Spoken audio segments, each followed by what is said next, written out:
നമസ്കാരം. Gulf focus ആരംഭിക്കുന്നു. സ്വാഗതം. സ്വകാര്യ ഹജ്ജ് ക്വാട്ട വെട്ടിക്കുറച്ച സൗദി അറേബ്യയുടെ നടപടിയിൽ കേന്ദ്ര സർക്കാർ ഇടപെടണമെന്ന് തമിഴ്നാട് മുഖ്യമന്ത്രി എം കെ സ്റ്റാലിൻ. വിദേശകാര്യമന്ത്രി വിഷയത്തിൽ ഇടപെട്ട് സൗദി ഹജ്ജ് മന്ത്രാലയത്തോട് സംസാരിച്ച് പരിഹാരം കാണണമെന്നാണ് സ്റ്റാലിൻ ആവശ്യപ്പെട്ടത്.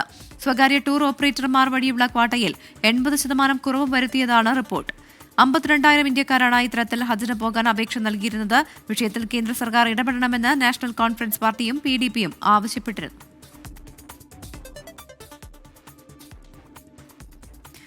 മോചനം കാത്ത സൗദി അറേബ്യയിലെ ജയിലിൽ കഴിയുന്ന കോഴിക്കോട് ഫറോക്ക് സ്വദേശി അബ്ദുൾ റഹീമിന്റെ മോചനം വൈകും.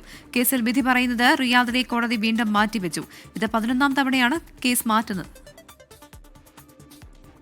കേസ് പരിഗണിച്ചപ്പോൾ വലിയ പ്രതീക്ഷയിലായിരുന്നു അബ്ദുൾ റഹീമും കുടുംബവും നിയമസഹായ സമിതിയും. എന്നാൽ ഇത്തവണയും നിരാശ. സൗദി കോടതി കേസിൽ വിധി പറയുന്നത് നീട്ടിവെച്ചു. വ്യക്തമായ കാരണം ബോധിപ്പിക്കാതെയാണ് കേസ് വീണ്ടും മാറ്റിവെച്ചത്. ദിയാധനം സ്വീകരിച്ച് സൗദി കുടുംബം മാപ്പ് നൽകിയതോടെ കഴിഞ്ഞ ജൂലൈ 2-ന് റഹീമിന്റെ വധശിക്ഷ റദ്ദാക്കിയിരുന്നു. തടവടക്കമുള്ള ശിക്ഷകളിലും ഇളവ് ലഭിച്ചാൽ മാത്രമേ മോചനം സാധ്യമാവുകയുള്ളൂ. ഇതിന്റെ റഹീം മോചിതനായി എന്ന വാർത്ത നവമാധ്യമങ്ങളിൽ പ്രചരിച്ചത് ആശയക്കുഴപ്പമുണ്ടാക്കി. ഇത്തരം വാർത്ത ചമയ്ക്കുന്നവർക്കെതിരെ നടപടി വേണമെന്നാണ് ആവശ്യം. പല തവണകളായി കേസ് മാറ്റിവെച്ചുകൊണ്ടിരിക്കുകയാണ്. അപ്പോഴൊക്കെ ഇതിൻ്റെ പിന്നിലെ ഏതോ ഒരു ഗൂഢശക്തി ഇതിനെതിരെ പ്രവർത്തിക്കുന്നുണ്ടോ എന്നൊരു സംശയം നമുക്കുണ്ട്. കാരണം ഈ വിധി കോടതിയിലെത്തുന്നതിന് മുമ്പ് തന്നെ, സിറ്റിംഗ് നടത്തുന്നതിന് മുമ്പ് തന്നെ അതിനെതിരെ വ്യാജ വാർത്തകൾ പടച്ചുണ്ടാക്കി അത് സോഷ്യൽ മീഡിയയിലൂടെ പ്രചരിപ്പിക്കുക എന്നുള്ള എന്തുദ്ദേശത്തിലാണെന്ന് മനസ്സിലായി. ഏതായാലും വളരെ ക്രൂരമാണ്. മോചനം വൈകുന്നതിൽ ആശങ്കയിലാണ് കുടുംബവും നിയമസഹായ സമിതിയും. 24 കോഴിക്കോട്. ലാറ്റിൻ അമേരിക്കൻ സാഹിത്യ കുലപതി മരിയോ വർഗാസ് യോസയ്ക്ക് വിട. പെറുവിയൻ തലസ്ഥാനമായ ലിമയിലായിരുന്നു അന്ത്യം. 89 വയസ്സായിരുന്നു. 2010 സാഹിത്യ നൊബേൽ ജേതാവ്. ലാറ്റിൻ അമേരിക്കൻ സാഹിത്യത്തിന്റെ വശ്യമാന്ത്രികത, അതിശക്തമായ സാമൂഹിക വ്യാഖ്യാന പ്രതിബദ്ധത, ചരിത്രാന്വേഷണം, സമയകാലങ്ങൾ ചാടിമറിഞ്ഞുള്ള എഴുത്തുരീതി, രചനാ സങ്കേതത്തിന്റെ തീഷ്ണത, അതായിരുന്നു സ്പാനിഷ് പെറൂവിയൻ സാഹിത്യ ഇതിഹാസം മാരിയോ വർഗാസ് യോസ. ഹാസ്യം, കൊലപാതക രഹസ്യം, രാഷ്ട്രീയം എല്ലാം യോസയുടെ കൃതികൾക്ക് ഇതിവൃത്തമായി. ആദ്യ novel the Time of the Hero കൈകാര്യം ചെയ്തത് ലിമയിലെ സൈനിക സ്കൂൾ വിദ്യാർത്ഥികളുടെ പച്ചയായ ജീവിതാവസ്ഥകൾ. മാരിയോ വർഗാസ് യോസയുടെ മാസ്റ്റർ പീസ് ഏതെന്ന് ചോദിച്ചാൽ ഭൂരിപക്ഷം ആസ്വാദകരും പറയും the Green House. Gabriel Garcia മാർക്യൂസിനും ജൂലിയോ കോർട്ടസാറിനുമൊപ്പം യോസയെ പ്രതിഷ്ഠിച്ച അതിമനോഹര കഥ. പിയൂറ എന്ന നഗരത്തിലെ വേശ്യാലയം കേന്ദ്രീകരിച്ചുള്ള കഥാകഥനം. വായനക്കാർക്ക് നവ്യാനുഭവം. 2010 സാഹിത്യത്തിനുള്ള നൊബേൽ പ്രൈസ്. 1990 പെറൂവിയൻ പ്രസിഡന്റ് തെരഞ്ഞെടുപ്പിൽ ആൽബർട്ടോ ഫിജിമോറിയോട് ദയനീയ തോൽവി. കമ്മ്യൂണിസ്റ്റ് ഭരണങ്ങളോടുള്ള സന്ധിയില്ലാ സമരം. ഒപ്പം അധ്യാപന വൃത്തിയും. രണ്ടാനമ്മയ്ക്ക് സ്തുതി, കോൺവെർസേഷൻ ഇൻ കത്തീഡ്രൽ, അങ്ങനെ എവർഗ്രീൻ ക്ലാസിക്കുകളുടെ സൃഷ്ടാവ്. ലാറ്റിൻ അമേരിക്കൻ ബൂം എന്ന സാഹിത്യ പ്രതിഭാസത്തിന്റെ അവസാന കണ്ണി മാരിയോ വർഗാസ് യോസ തന്റെ 89ാം വയസ്സിൽ വിടവാങ്ങുമ്പോൾ നമുക്ക് നഷ്ടമാകുന്നത് സാഹിത്യത്തെ വിശ്വമനോഹരമാക്കിയ കഥാകുലപതിയെ.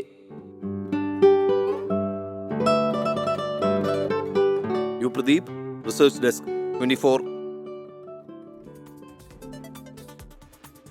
ദുബായിൽ റോഡ് അപകട മരണങ്ങൾ കുറഞ്ഞുവെന്ന റിപ്പോർട്ട്. 18 വർഷത്തിനിടെ അപകട മരണങ്ങളിൽ 90% കുറവ് രേഖപ്പെടുത്തി.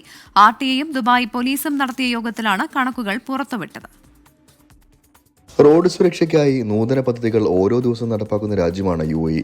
ഈ പദ്ധതികൾ ഗുണം ചെയ്യുന്നതായാണ് പുതിയ കണക്കുകൾ സൂചിപ്പിക്കുന്നത്. കഴിഞ്ഞ 18 വർഷത്തിനിടെ ദുബായിൽ റോഡപകടങ്ങളിൽ സംഭവിക്കുന്ന മരണങ്ങളിൽ 90% കുറവ് വന്നതായാണ് കണക്കുകൾ വ്യക്തമാക്കുന്നത്. RTA-യും ദുബായ് പോലീസും സംയുക്തമായി നടത്തിയ ദുബായ് ട്രാഫിക് സേഫ്റ്റി സ്ട്രാറ്റജി 2022-26 അവലോകന യോഗത്തിലാണ് ഇക്കാര്യം അറിയിച്ചത്. ദുബായ് റോഡ് സുരക്ഷാ നയത്തിന്റെ പുരോഗതി അവലോകനം ചെയ്യാനും 2024 റോഡ് സുരക്ഷയുമായി ബന്ധപ്പെട്ട് നടത്തിയ പ്രവർത്തനങ്ങൾ പരിശോധിക്കാനുമായിരുന്നു യോഗം നടന്നത്. 2007 1 ലക്ഷം പേരിൽ 21.7% റോഡപകട മരണനിരക്കുകൾ കഴിഞ്ഞ വർഷം 1.8 കുറയ്ക്കാൻ സാധിച്ചതായി യോഗം വിലയിരുത്തി.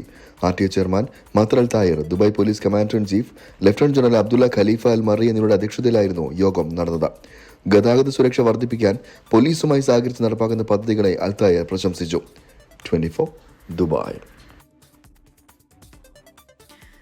കുവൈറ്റിൽ ശക്തമായ പൊടിക്കാറ്റ് വീശി ഹൈവേകളിൽ ഡ്രൈവർമാർ അതീവ ജാഗ്രത പാലിക്കണമെന്ന മുന്നറിയിപ്പ്. കടൽ യാത്രകൾ ഒഴിവാക്കണമെന്നും നിർദ്ദേശമുണ്ട്. ചില പ്രദേശങ്ങളിൽ ദൃശ്യപരിധി 1000 മീറ്ററിൽ താഴെയോ ചിലപ്പോൾ 0-ലോ എത്താൻ സാധ്യതയുണ്ടെന്നും മുന്നറിയിപ്പ്. ഒമാനിൽ വാഹന അപകടത്തിൽ പരുക്കേറ്റ് ചികിത്സയിലായിരുന്ന മലയാളി മരിച്ചു. കൊല്ലം താമരക്കുളം സ്വദേശി ജോസഫ് വിക്ടറാണ് മരിച്ചത്. ഇബ്രി അപ്ലൈഡ് സയൻസിൽ മെയിന്റനൻസ് സൂപ്പർവൈസറായിരുന്നു. കുടുംബത്തോടൊപ്പം ഇബ്രിയിൽ നിന്ന് സൗദി അറേബ്യയിലേക്ക് പോകുമ്പോൾ വാഹനം ഒട്ടകത്തെ ഇടിക്കുകയായിരുന്നു. നടപടികൾ പൂർത്തിയാക്കി മൃതദേഹം നാട്ടിലേക്ക് കൊണ്ടുപോകുമെന്ന് ബന്ധുക്കൾ അറിയിച്ചു. ഫ്ലവേഴ്സിലൂടെ മലയാളികളുടെ പ്രിയങ്കരിയായി മാറിയ കൊച്ചു ഗായിക മിയയ്ക്ക് റിയാദിലായിരുന്നു ഇത്തവണത്തെ വിഷുവാഘോഷം. ആഘോഷങ്ങൾക്ക് ശേഷം നാളെ മാതാപിതാക്കൾക്കൊപ്പം നാട്ടിലേക്ക് മടങ്ങും. റിയാദിൽ നിന്ന് ഇസ്മായിൽ പയ്യോളി തയ്യാറാക്കിയ റിപ്പോർട്ടിലേക്ക്. ഈ വർഷത്തെ വിഷു ആഘോഷത്തിനായി റിയാദിൽ നമ്മോടൊപ്പം എത്തിച്ചേർന്നിരിക്കുന്നത് മലയാളികളുടെ ഏറ്റവും പ്രിയപ്പെട്ട കൊച്ചു ഗായിക മിയ മെഹക്കാണ്. അവരുടെ കുടുംബം ഇവിടെ എത്തിയിട്ടുണ്ട്. നമുക്ക് അവരുടെ വിശേഷങ്ങൾ പങ്കുവെക്കാം. നമ്മൾ എന്തുണ്ട്? സുഖമായിട്ടിരിക്കുന്നു. എങ്ങനെയുണ്ട് വിഷു? അടിപൊളി, നല്ല വിഷയമായിരുന്നു. സാധാരണ ഞാൻ ഫ്ലവേഴ്സിലും അവിടെയൊക്കെയാണ് വിഷു ആഘോഷിക്കാറ് ഫ്രണ്ട്സിൻ്റെ കൂടെ. ഇപ്പോൾ ഇവിടെ സൗദി വന്നിട്ട് ആദ്യമായിട്ടാണ് വിഷു ആഘോഷിക്കുന്നത്. എനിക്ക് കൈനീട്ടം കിട്ടി. ഇവിടുത്തെ റിയലാണ് കിട്ടിയത്, അവിടുത്തെ രൂപയല്ലേ. അപ്പോൾ അതിനൊരു ഇതുണ്ട്. പെരുന്നാളിന് എങ്ങനെ ഉണ്ടായിരുന്നു അനുഭവം? പെരുന്നാളിനും നല്ലതായിരുന്നു. നമ്മളൊരു പുതിയൊരു ഫാമിലീനെ പരിചയപ്പെട്ടു. പിന്നെ റാഫി അങ്ങളിനെയും പിന്നെ നമ്മുടെ റഷീദ് അങ്ങളിനെയും പരിചയപ്പെട്ടു.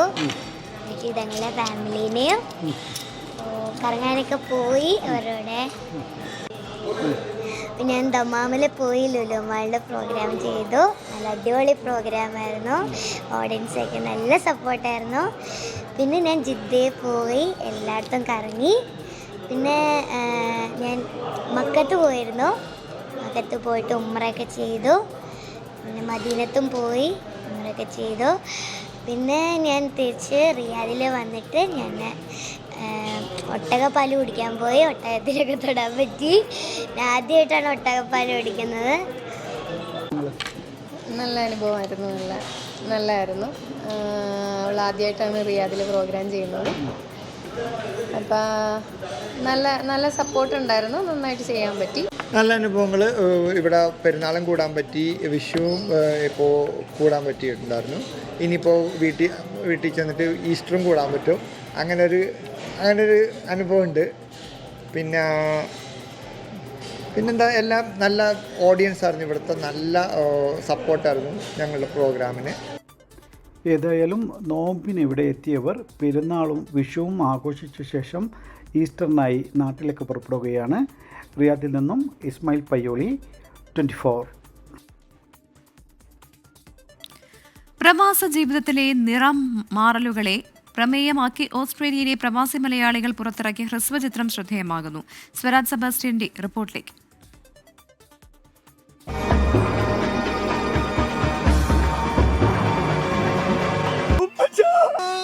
പ്രവാസി മലയാളികളുടെ യഥാർത്ഥ ജീവിതവും പൊയ്മുഖങ്ങളും തുറന്നു കാട്ടുവാൻ ശ്രമിക്കുകയാണ് മരയോന്ത് എന്ന ഹ്രസ്വചിത്രം.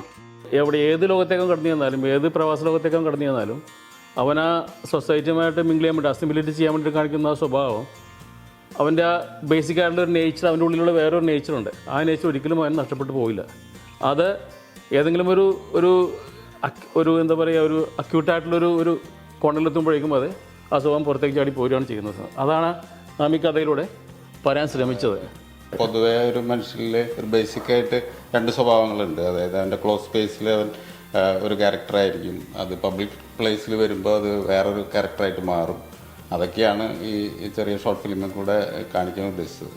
ബ്രിസ്ബെയിനിൽ സ്ഥിരതാമസമാക്കിയ ഗിൽബർട്ട് കുറുപ്പശ്ശേരിയും ജോസഫ് മാത്യുവും അണിയിച്ചൊരുക്കിയ ചിത്രത്തിൽ പ്രധാന വേഷങ്ങൾ കൈകാര്യം ചെയ്യുന്നതെല്ലാം പ്രവാസി മലയാളികളാണ്.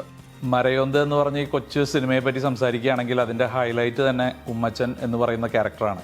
ഉമ്മച്ചൻ്റെ ക്യാരക്ടറെ പറ്റി പറയുകയാണെങ്കിൽ ഒരു ഓന്തിൻ്റെ സ്വഭാവമാണ് പുള്ളിയുടെ. അപ്പോൾ അത് നിങ്ങൾക്ക് ആ സിനിമ കാണുമ്പോൾ തന്നെ മനസ്സിലാക്കാൻ സാധിക്കും. അദ്ദേഹത്തിൻ്റെ ആ പേരിനെ അന്വർത്ഥമാക്കുന്ന ഒരു സ്വഭാവമാണ് ഉമ്മച്ചൻ നാട്ടിലും ഇവിടെയുമായിട്ട് കാണിക്കുന്നത്. ഉമ്മച്ചൻ്റെ അടുത്ത ക്ലോസ് ഫ്രണ്ടായിട്ടാണ് എനിക്ക് ഇതിനകത്തൊരു അവസരം ഞാൻ ചെയ്യുന്നത്, ഒരു റോള് ചെയ്യുന്നത്.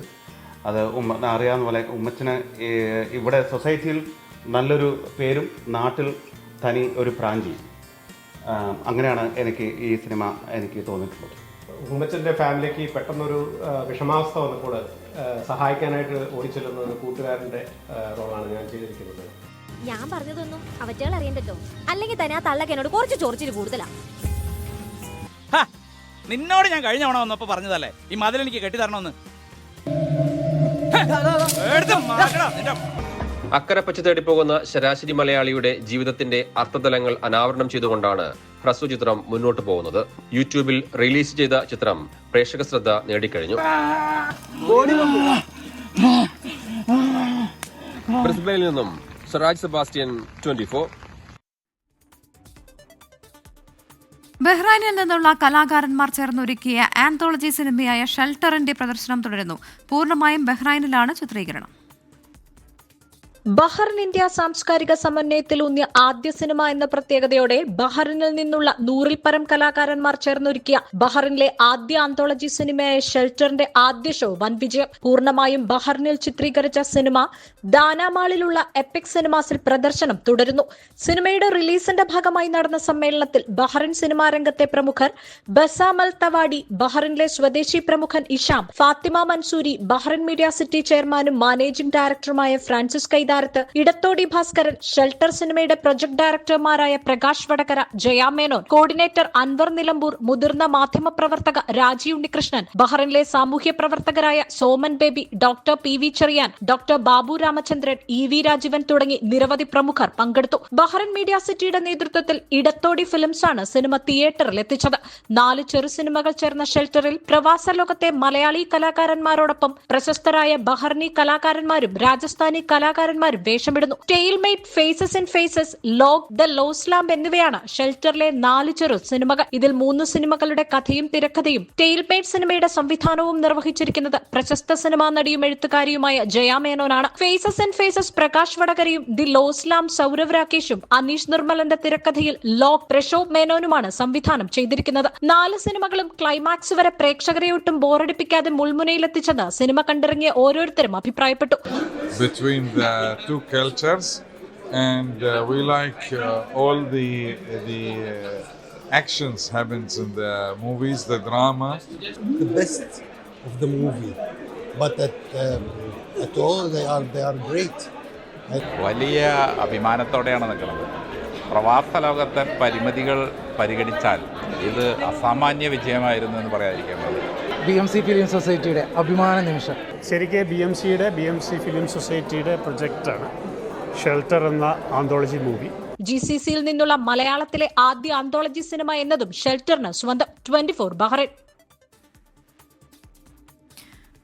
24 chief editor R Sreekandan Nair ലഹരിക്കും അക്രമത്തിനുമെതിരെ നടത്തുന്ന കേരള യാത്ര തുടരുന്നു.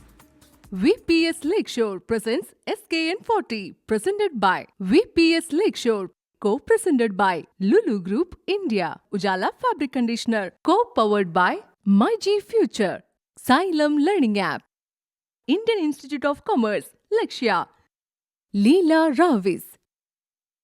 Celebrating partners, Joya Lucas, Jain Deemed to be University, Kochi, Crown Plaza, Kochi, VKC Dibon, Swayamvara Silks, NIMS, a unit of NI Educational Trust, MGM Group of Educational Institutions, Medimix, Rich Max Finvest, Region Care, Benny's Royal Tours Private Limited, Pyramid Agro Multi-State Cooperative Society Limited, G-Tech Computer Education, Milma, New Rajasthan Marbles.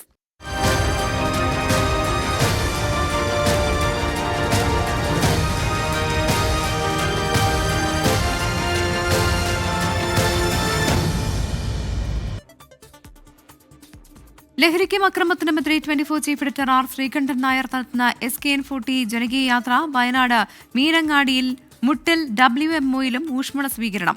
Meenangadi community ഹാളിൽ കുടുംബശ്രീ പ്രവർത്തകരുടെ സംഗമത്തിലാണ് R Sreekandan Nair എത്തിയത്. ലഹരിവിരുദ്ധ നിലപാടുകൾ ഉയർത്തി കലാപ്രകടനങ്ങളും ഉണ്ടായിരുന്നു.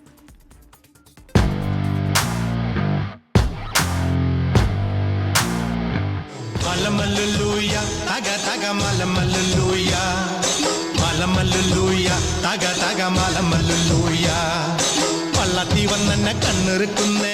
Meenangadi community ഹാളിലാണ് Kudumbashree പ്രവർത്തകരുടെ സംഗമം നടന്നത്. ലഹരി വിരുദ്ധ സന്ദേശവുമായി ആർ ശ്രീകണ്ഠൻ നായർ വേദിയിലെത്തി. ഇനി നമ്മുടെ കുട്ടികളെ ആരും നമ്മൾ കൊലയ്ക്ക് കൊടുക്കാൻ പാടില്ല. ഒരുപാട് ആളുകൾ ഇതിലെ ഓരോ ദിവസം കഴിയുന്തോറും അടിമപ്പെടുന്നുണ്ട്.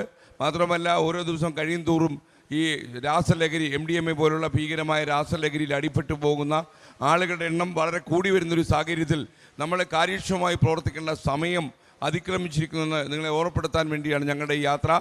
ലഹരി വിരുദ്ധ സന്ദേശം ഉയർത്തുന്ന മാജിക് അവതരണം നടന്നു.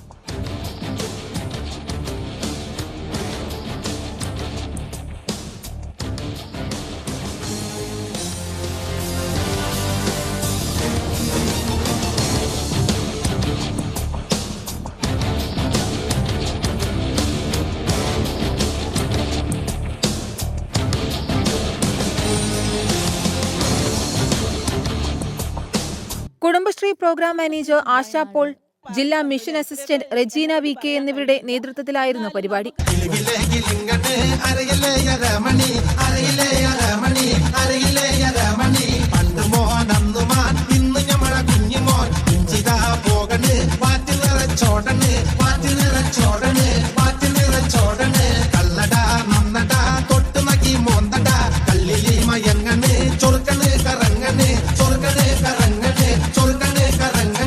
മുട്ടിൽ WMOയിൽ ഊഷ്മളമായ വരവേൽപ്പാണ് കേരള യാത്രയ്ക്ക് ലഭിച്ചത്.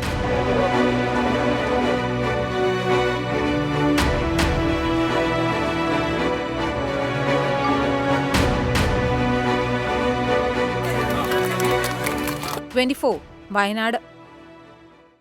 24 കണക്റ്റും K ചിറ്റലപ്പള്ളി ഫൗണ്ടേഷനും സംയുക്തമായി നിർമ്മിക്കുന്ന 7ാമത്തെ വീടിന്റെ നിർമ്മാണം പൂർത്തിയായി. സഞ്ജയൻ ഷാലി ദമ്പതികൾക്ക് വീടിന്റെ താക്കോൽ 24 എഡിറ്റർ ഇൻചാർജ് PP ജെയിംസ് കൈമാറി. തൃശൂർ ജില്ലയിലെ ആദ്യത്തെ വീടാണ് ചന്ദ്രാപ്പിനിയിൽ നിർമ്മാണം പൂർത്തിയാക്കിയത്. വർഷങ്ങളോളം വാടക വീട്ടിലായിരുന്നു സഞ്ജയിന്റെയും ഷാലിയുടെയും 2 മക്കളുടെയും താമസം. ഒറ്റ സ്വപ്നമേ കുടുംബത്തിനുണ്ടായിരുന്നുള്ളൂ, സ്വന്തമായ ഒരു വീട്. ഒടുവിൽ 24 കണക്റ്റിന്റെയും K ചിറ്റലപ്പള്ളി ഫൗണ്ടേഷന്റെയും സഹായഹസ്തത്തിൽ വിഷുദിനത്തിൽ പുതിയ വീടൊരുങ്ങി.